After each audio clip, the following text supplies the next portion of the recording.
Good evening, welcome again. We will continue with chapter 37, a last essay of chapter 37. In today's lesson, through Torah study, one draws the Shekhinah into one's soul, as well as the collective Jewish soul. It is best described as a child calling to his father to be united as one. So Torah study, when you learn Torah, the Shekhinah, you're drawing the Shekhinah down, you're drawing the divine presence into your soul. And this is an example in Tanya of someone that calling his father. This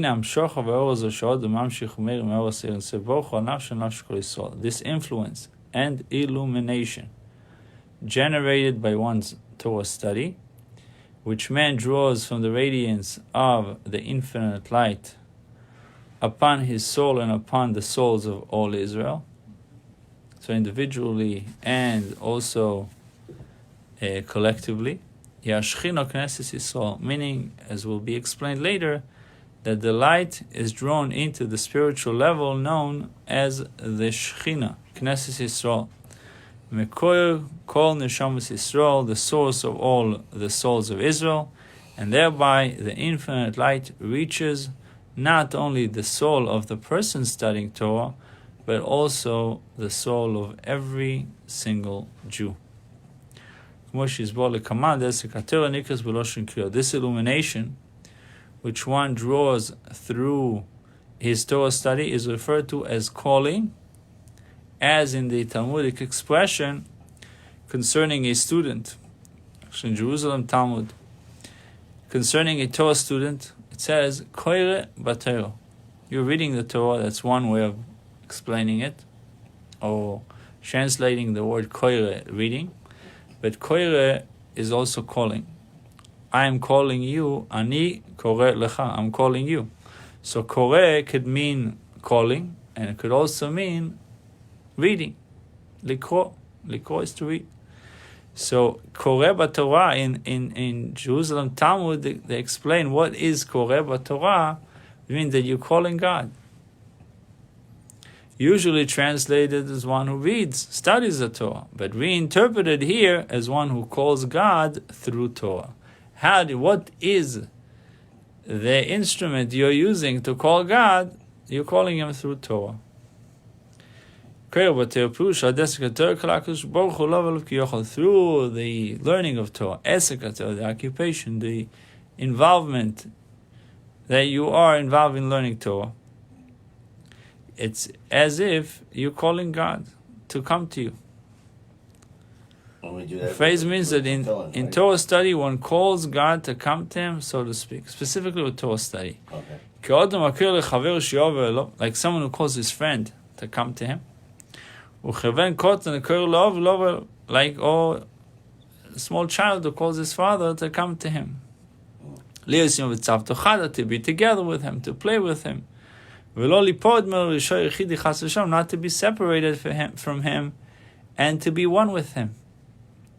So, really, Koreh B'Torah means that you're calling God, not just reading the Torah.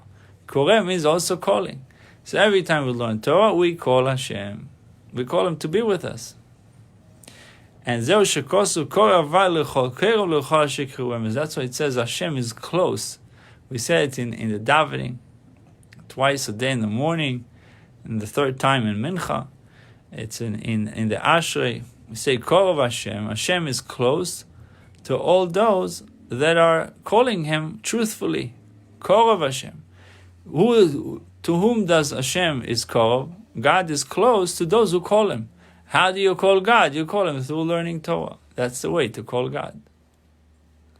What about when we do the blessing before we do the Torah reading? No, so the essay today is primarily speaking about the effect of learning Torah on your neshama. There's a lot of things happening through doing mitzvahs, right, and through davening, but there's something unique that happens through learning Torah, and and that is the neshama itself. It says when you're doing mitzvahs, that was the essay yesterday.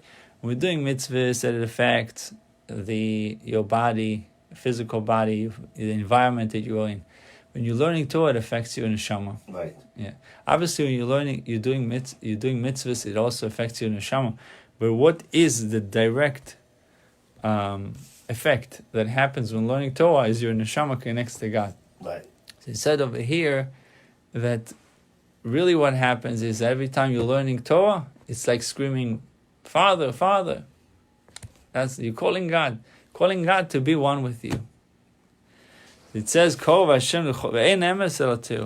it mean, to all those who calling him truthfully? It says, calling him truthfully is that you learning Torah. What is emes? You have to call him be'emes. It says, if you want Hashem to be close to you, you have to call him truthfully. You can't joke. You're not joking around. Otherwise, if you're calling somebody jokingly, he may not turn to you. If you want Hashem to turn to you, you have to call him be'emes. How can we call him be'emes? Call him be'emes is through Torah, because the Torah is the only thing that is called truth. Everything else in the world, one guy sees it this way, another person sees it another way. Your truth is not his truth. Every person has his own truth, his own values, his own truth. Over here, you want to tap into the real truth. The ultimate truth is the Torah. Meaning that you're calling God specifically through learning of Torah. In contrast to one who does not call him through Torah study, but merely cries, Father, Father, what's the problem with that? Why can't we just call God without learning Torah? Just scream, Father, help me, Father, do this, Father, do that. Over he who calls God, the prophet laments. The prophet Isaiah, Yeshaya, he laments to those who calling God and without learning Torah. What does he say? There is none who calls by your name. What does it mean there's none who calls by your name? There are a lot of people who daven, who ask God for things. Why does it say there is none who calls by your name? Since he does not say simply, there is none who calls you. He says there is none. Isaiah says specifically, there is none who calls by your name. Meaning they call you, but not by your name. They're calling God, but not by his name. There is none who calls you. He doesn't say that. His intention must be that although there are indeed those who call God, people calling God, yet they do not do so by his name. Which meaning through Torah. They're calling God, but not through Torah. Whose words throughout are the names of God. The Rambam writes, introduction to his commentary on the Torah, based on the Zohar, he writes that every letter in the Torah every word in the Torah is the name of Hashem. So really, to call Hashem, every time you're reading the Torah, you're calling Hashem so many times. Now, by dwelling on this matter, by learning Torah, you're calling Hashem. First of all, it would teach us the great reverence that we need to have when we learn Torah. This is not, we're not just reading a regular book. We're reading something that is calling Hashem. You're not just calling somebody, you're calling Hashem. He's turning to you. So we have to realize the greatness of learning Torah, but at the same time, the awesomeness and the awe that we need to have when we learn Torah. By dwelling on this matter, the intelligent person will derive means of drawing upon himself a great awe. Yeah, you're right, Rabbi Yitzchak. Every letter is the name of Hashem. Every letter. So by dwelling on this matter, the intelligent person will derive means of drawing upon himself a great awe of God when he engages in Torah study, as explained above. There it is stated that one's Torah study must be permeated with awe of God, despite the apparent incompatibility between the intellectual boldness that characterizes study and the constraint engendered by awe. In one way, you have to use your intelligence, your wisdom, but at the same time, you have to be incorporated with awe. This awe, moreover, is the goal of Torah study, while study is merely the gateway. This awe, moreover, is the goal of Torah study, while study is merely the gateway. The thought that in Torah study one calls God to himself, just as, for example, one calls his friend to come to him, will surely arouse in the student a feeling of intense awe of God, and also the importance of learning Torah, the great merit, and also the great opportunity that you can tap into God and call him. That he should be near you, should be close with you, close to you. Take away from today's essay, like a son who is calling for his father, wanting to spend time with him. That is being accomplished when learning Torah. Learning Torah is how you call God into your life. Bruchim Tiyu.